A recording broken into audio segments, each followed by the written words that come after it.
যেমন বুকের উপর হাত বাঁধা বুখারী শরীফে নাই, মুসলিম শরীফেও নাই, আবু দাউদেও নাই, নাসাইতে নাই, ইবনে মাজাতে নাই, তিরমিজিতে নাই, সিয়াসিতার কোনো হাদিসে নাই এই বুকের উপরে হাত বাঁধাটা। তো বুকের উপরে হাত বাঁধা ইমাম আজম আবু হানিফার মতে হচ্ছে মামনু, নিষেধ। আমরা হানাফি মাযহাবের ব্যক্তি, কিন্তু কিছু কিছু লোক বুকের উপর হাত বাঁধে, ওটা ইমাম শাফির মতে, ইমাম আজমের মতে কিন্তু নয়। আর একজন মুকাল্লিদকে এক মাযহাব পরিত্যাগ করে আর এক মাযহাবে যাওয়া চলবে না, এটা শরীয়তের ফতোয়া। একটা কিতাবে আছে, তার নাম সহিহ ইবনে খুজাইমা, তাতে বুকের উপর হাত বাঁধা আছে, কিন্তু ওই হাদিস সম্বন্ধে লিখতে আছে হাজা হাদিসুন মুনকারুন, এই হাদিসটা হচ্ছে মুনকার, একে মানা চলবে না। বুঝে নিলেন আপনারা? আর লিখতেছে আব্দুল্লাহ ইবনে মাসউদ বলেন যে আমি কি তোমাদেরকে নবীর মতো নামাজ পড়াবো না? আফালা উসাল্লি বিসলাতে রাসূলুল্লাহ সাল্লাল্লাহু আলাইহি সাল্লাম, নবীর মতন কি নামাজ পড়াবো না? বলে পড়ানো হুজুর। মসজিদে নববীতে হাজার হাজার ব্যক্তির সম্মুখে আব্দুল্লাহ ইবনে মাসউদ, ইনি সাহাবে রাসূল, নামাজ পড়াতেছেন।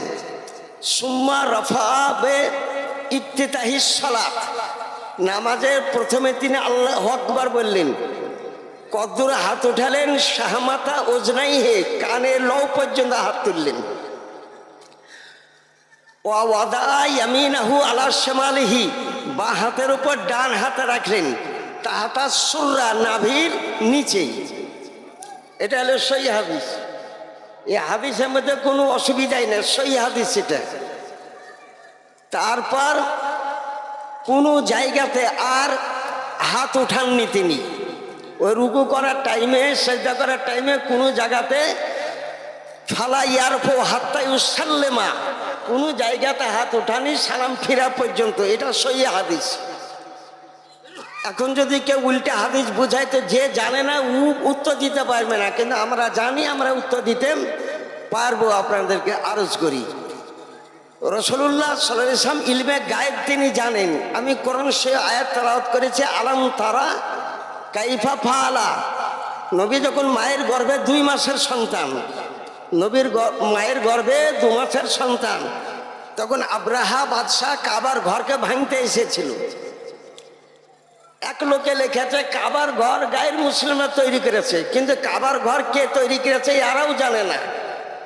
আদম নবী 14,000 বছর আগে ফেরেশতারা কাবা ঘর তৈরি করেছেন, তারপর আদম আলাইহিস সালাম তৈরি করেছেন, তারপর ইব্রাহিম খলিলুল্লাহ তৈরি করেছেন, তারপর কওমে ইমালিকা তৈরি করেছেন, তারপর রাসূলুল্লাহ সাল্লাল্লাহু আলাইহি ওয়াসাল্লাম তৈরি করেছেন।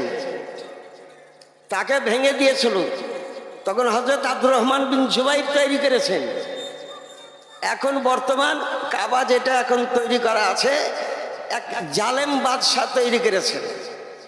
এখন বর্তমানে কাবা ঘরটা ছিল মকামে ইব্রাহিম, এবং কাবা রাসূলুল্লাহ সাল্লাল্লাহু আলাইহি ওয়াসাল্লাম বলেছেন, আয়েশা তোমার দল যদি বাধা না দিত তবে মকামে ইব্রাহিম আর কাবাকে একসাথে করে নিতাম, কারণ মকামে ইব্রাহিমটা কাবার মধ্যে। তা হাজিগণ হজ করতে গেলে কাবা শরীফ থেকে 7-8 হাত দূরে মকামে ইব্রাহিম আছে, ওর মধ্যে যে ফাঁকটা আছে ওখান দিয়ে তোমরা তওয়াফ করিও না, ওখান দিয়ে তওয়াফ করিও না, মকামে ইব্রাহিমের বাহির দিয়ে তওয়াফটা করো। তো রাসূলুল্লাহ তখন মায়ের গর্ভে 2 মাসের সন্তান। আল্লাহ কি বলেন, আলাম তারা, আপনি কি দেখেননি? কেমন করে নবী দেখলেন? কোরআন শরীফে কোনো বাপের বেটা তুই যদি বুঝিয়ে দিতে পারিস তে জানবে যে তুই মার আসলি বেটা। নবীতে তখন মায়ের গর্ভে 2 মাসের সন্তান। 2 মাসের সন্তানের ডাক্তার পরীক্ষা করে বেটা ছেলেকে মেয়ে ছেলে ও প্রমাণ করতে পারে না, ও তখন রক্ত অবস্থায় থাকে। কোরআন শরীফ লেখাতে সুম্মা মিন নুতফাতিন, প্রথম গর্ভবতী হওয়ার পর 40 দিন সাদা পানি অবস্থায় থাকে, তারপর সাদা পানিটা কেটে গিয়ে 40 দিন রক্তবর্ণ থাকে, রক্ত হয়ে থাকে 80 দিন পর্যন্ত। তো রক্ত অবস্থায় 7টা পর্দার ভিতরে একটা মেয়ে ছেলের সন্তান থাকে। 7টা পর্দা অতিক্রম করে কোনো মেশিন নাই যে ওটা পরীক্ষা করে বলিতে পারে যে এরা বেটা ছেলেকে মেয়ে ছেলে। কবে পারে? 160 দিন পর।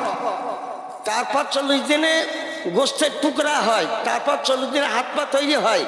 160 দিন পর নাফাক্ত ফিহে রুহি, তখন বাচ্চার শরীরে রুহু ফোকা হয় 160 দিন পর, তখন জানতে পারবে। কিন্তু আমার রাসূলুল্লাহ সাল্লাল্লাহু আলাইহি ওয়াসাল্লাম বলতেছে, আপনি কি দেখেননি কাবা শরীফকে যখন ভাঙতে এসেছিল? তার মানে এটা আলিফ লাম ইস্তেফহামিয়া ইনকারিয়া, ওটা আপনি দেখেছেন। কবে থেকে দেখলেন? নবী আদমের আগে জন্ম, আদম আলাইহিস সালাম আগে 540 কোটি বছর আগে রাসূলুল্লাহ জন্ম হয়েছিল। তাফসীর রুহুল বায়ানে লেখা আছে যে আমি জিবরিল বলে একটা নূর দেখলাম আসমানে, একটা তারা দেখলাম। সে তারাটা 24 ঘন্টা থাকার পর ডুবে গেল, ৭৭,০০০ বছর পর আবার তারাটা উঠল,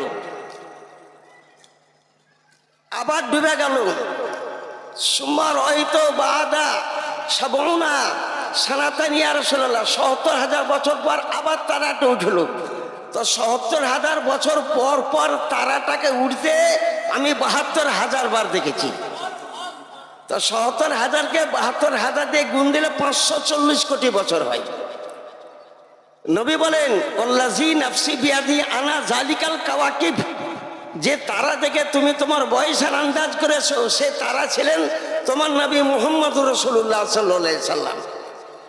তা আল্লাহ তাআলা নবীকে মালিকে মুক্তার করে দিয়েছেন, সারা পৃথিবীকে দেখতে পান। বুখারী শরীফ ২য় খণ্ড বাব বাদিল খালকে লেখা আছে, ফারাআইতু মিন মাশারিকিহা ওয়া মিন মাগরিবিহা, সূর্য কোথায় উঠে সূর্য কোথায় ডুবে তা আমি দেখতে পাই। কিন্তু আজ পর্যন্ত কোনো বৈজ্ঞানিক, চাহে গ্যালিলিওকে বলেন, চাহে নিউটনকে বলেন, চাহে অ্যারিস্টটলকে বলেন, চাহে ডারউইনকে বলেন, চাহে আপনি যে কোনো বৈজ্ঞানিককে বলেন, সূর্য কতদূর উঠে আজ পর্যন্ত যেতে পারেনি সূর্যের কাছে। সূর্য কোথায় ডুবে ওটাও বুঝেছে ওরা বলতে পারবে না। এরা কতদূর আবিষ্কার করেছে? মাত্র 25,000 কিলোমিটার আবিষ্কার করেছে, ওর বাহির আর আবিষ্কার করতে পারেনি। আর রাসূলুল্লাহ সাল্লাল্লাহু আলাইহি ওয়াসাল্লাম বলেন, আমি গোটা দুনিয়াকে দেখতে পাই। কতদূর দেখতে পান? রাআইতু কুল্লাহা ফি কাফি হাযিহি, সমগ্র দুনিয়াকে আমি হাতের তালুতে দেখতে পাই। সমগ্র দুনিয়াকে হাতের তালুতে দেখতে পাই। নামাজ যদি কেউ পড়ো তো ইমামের আগে রুকু করিও না, ইমামের আগে সিজদা করিও না। ইন্নী রাআইতু মিন ইমামিয়া ওয়া মিন খালফিয়া, আমি আগেও দেখতে পাই, আমি পিছনেও দেখতে পাই। ইমামের আগে রুকু করিও না, ইমামের আগে সিজদা করে ওটাও আমি দেখতে পাই। ইমামের আগে সিজদা করা চলবে না, ইমামের আগে রুকু করা চলবে না। তার রাসূলুল্লাহ সাল্লাল্লাহু আলাইহি ওয়াসাল্লাম সব কিছু দেখতে পান। বেরাদারান ইসলাম, নামাজের দাম বেশি না রাসূলুল্লাহর দাম বেশি? সকলেই তো বলতেছে নামাজ হচ্ছে আমল। নামাজ কাজা করলে কাফের হয় না, নামাজ না পড়লে কাফের হয় না, নামাজ না পড়লে পাপী হয়, গুনাহগার হয়, ফাসেক হয়, তাই বলে কাফের হয় না। অনেক লোকের নামাজ কাজা আছে, ওদেরকে কাফের বলা চলবে না, ওরাকে পাপী বলতে পারেন। ও নামাজগুলা মরণের আগে সব আদায় করতে হবে, কিন্তু কাফের বলা চলবে না। মশলাটা বুঝতে পারলেন? কিন্তু নবীকে যদি কেউ 1 সেকেন্ডের জন্য ইনকার করে সে হচ্ছে কাফের। নবীকে যদি 1 মিনিটের জন্য অমান্য করে সে কাফের। আর বিবিও তালাক হয়ে যাবে, তালাকে বাইন হয়ে যাবে তার বিবি। তাই লেখা আছে কোরআন শরীফে, ইন্নাল্লাযিনা আমানু ওয়া আমিলুস সালিহাতি, যারা ইমানদার, ইমানদারের উপর নামাজ ফরজ, যারা ইমানদার নয় তাদের উপর নামাজ ফরজ নয়। দেখবেন মুসলমান ছাড়া কোনো জাতির উপর নামাজ ফরজ নয়, একমাত্র মুসলমানের উপরে নামাজ ফরজ। তাই রাসূলুল্লাহ সাল্লাল্লাহু আলাইহি ওয়াসাল্লাম নামাজ অপেক্ষা নবীর দাম বেশি। নবী আগে নামাজ পড়ে, নবী আগে রোজা পড়ে, নবী আগে হজ পড়ে, যাকাত পড়ে। আমাকে দুবাই থেকে একজন প্রশ্ন করেছে, আপনি একটা ওয়াজের মধ্যে বলেছেন আমার ওয়াজ একদম দুবাইয়ে পৌঁছে গেছে, জি খাদিজাতুল কুবরা রাদিয়াল্লাহু তাআলা আনহার জানাজা নামাজ হয়নি, কিন্তু খাদিজাতুল কুবরা উম্মাহাতুল মুমিনিন, সারা মুসলিম জাহানের মা। আর তার আর জানাজা হলো না, তার উত্তরটা আপনি দেন। আপনি বলেছেন জানাজা হয়নি, তা আমি উত্তর দিলাম সঠিক কথাই বলেছি। খাদিজাতুল কুবরার জানাজা পড়া হয়নি। খাদিজাতুল কুবরার আমলে জানাজা নামাজ ছিল না। খাদিজাতুল কুবরা ইন্তেকাল হয়েছে 65 বছর বয়সে, তখন রাসূলুল্লাহ সাল্লাল্লাহু আলাইহি ওয়াসাল্লামের 50 বছর বয়স। নবী 51 বছর বয়সে মেরাজ করতে গিয়েছেন, আর মেরাজে রাসূলুল্লাহর উপর নামাজ ফরজ হয়েছে। নামাজ ফরজের আগেই খাদিজা ইন্তেকাল করে গিয়েছেন। তা খাদিজাতুল কুবরা কোনো নামাজও পড়েননি, যাকাতও দেননি, হজও করেননি, রোজাও রাখেননি। কারণ রোজা ফরজ হয়েছে মদিনা শরীফে 2য় হিজরিতে, যাকাত ফরজ হয়েছে 3য় হিজরিতে। তো যত বলে নামাজ কেবল মক্কা শরীফে 1 বছর নবী পড়েছেন, বাদ বাকি যাকাত বলেন, রোজা বলেন, হজ বলেন, সমস্ত মদিনা শরীফে হয়েছে। আর জানাজা নামাজটা সর্বপ্রথম রাসূলুল্লাহ সাল্লাল্লাহু আলাইহি ওয়াসাল্লাম সাদ রাদিয়াল্লাহু তাআলা জানাজা নামাজ পড়েছেন মদিনা শরীফে জান্নাতুল বাকিয়াতে। তার আগে মক্কা শরীফে কোনো জানাজা ছিল না। আপনি দুবাই থেকে প্রশ্ন করে দুবাইয়ের মুফতি থেকে জিজ্ঞাসা করুন যে জানাজা ছিল না, তো খাদিজার জানাজা কেমন করে পড়া হবে? খাদিজা রাদিয়াল্লাহু তাআলা আনহা যেদিন ইন্তেকাল করেন, সেদিন কবরে স্বয়ং রাসূলুল্লাহ সাল্লাল্লাহু আলাইহি ওয়াসাল্লাম নেমেছিলেন, আর ওই কবরে গড়াগড়ি পেড়ে দিয়েছিলেন। যে জায়গাতে নবী গড়াগড়ি পেড়ে দিবেন সেটা হয় জান্নাত। ওখানে কবরে আযাব হারাম। নবী যে জায়গাতে বাড়ি করেন ওটাও জান্নাত। আর জান্নাতে নবী কোনো লোকের মৃত্যু হয় না, জান্নাতে কোনো লোকের মৃত্যু হয় না। মিশকাত শরীফে হাদিস, মা বাইনা বাইতি ওয়া মিম্বারি রাউযাতুম মিন রিয়াজিল জান্নাহ। আমার বাড়ি আর মদিনার মসজিদ নববীর মিম্বার পর্যন্ত এটা হচ্ছে রিয়াজুল জান্নাত। আর রাসূলুল্লাহকে দফন কোথায় করা হয়েছে? আয়েশা সিদ্দিকার বাড়িতে। তো বাড়িটা চলে জান্নাত। আর জান্নাতে মৃত্যু হয় না, জান্নাতে নাপাক হয় না, জান্নাতে গোসলখানা নাই। আমাদেরকে মাদ্রাসায় গেছে মৌলানা আব্দুল কুদ্দুস সাহেব মাদ্রাসাতে দেখেন পেশাবখানা আছে, থাকবার ঘর আছে, পায়খানা আছে, কিন্তু জান্নাতে তো পায়খানা নাই, জান্নাতে পেশাবখানাও নাই, জান্নাতে গোসলখানাও নাই। অবশ্যই জান্নাতে হুরের সঙ্গে মিলন হবে, কারণ জান্নাতে কারোর পেশাব হয় না, এই কারণে পেশাবখানা নাই। জান্নাতে পায়খানা হয় না, এই কারণে পায়খানা নাই। জান্নাতে গোসল করা ফরজ হয় না, তাই গোসলখানা নাই। বিরাদারান ইসলাম, তো রাসূলুল্লাহ সাল্লাল্লাহু আলাইহি ওয়াসাল্লামকে কোথায় দফন করা হয়েছে? আয়েশা সিদ্দিকার হুজরাখানায় দফন করা হয়েছে। মানুষ যেখানে মারা যায় সেইখানে কবর দেওয়া মাকরুহ লেখা আছে, কিন্তু নবীগণ যেখানে ইন্তেকাল করেন সেইখানেই দফন হয়। রাসূলুল্লাহ সাল্লাল্লাহু আলাইহি ওয়াসাল্লাম নাস শরীফকে হটিয়ে কবর তৈরি করা আয়েশা সিদ্দিকা রাদিয়াল্লাহু তাআলা বাড়িতেন, যেখানে মিশকাত শরীফে 121 পৃষ্ঠাতে লেখা আছে, ইন্নাল্লাহা হারামা আলাল আরদি আন তাকুল আজসাদাল আম্বিয়া ফানাবিউল্লাহি হাইয়ুন ইউরযাকু। মাটির জন্য হারাম, কোন নবীর লাশ মাটিতে হজম করবে না। প্রত্যেক নবীগণ জিন্দা, আমি মারা গেলে কবরে নামাজ পড়ি না।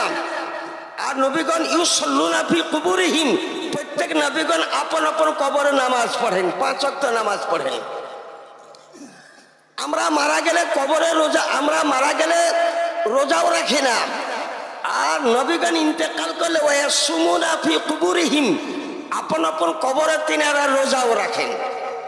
আমরা মারা গেলে কেউ হজ করতে যেতে পারবো না, আর নবীগণ ইন্তেকাল করলে হুজ্জুনা, আর তিনারা হজ করেন, কাবা শরীফে হজ করতে চলে যান। তাহলে পরে নবীগণের মধ্যে আমাদের মধ্যে কত পার্থক্য। তাই এখন কেতাব আছে, নাম তার তাকবিয়াতুল ঈমান।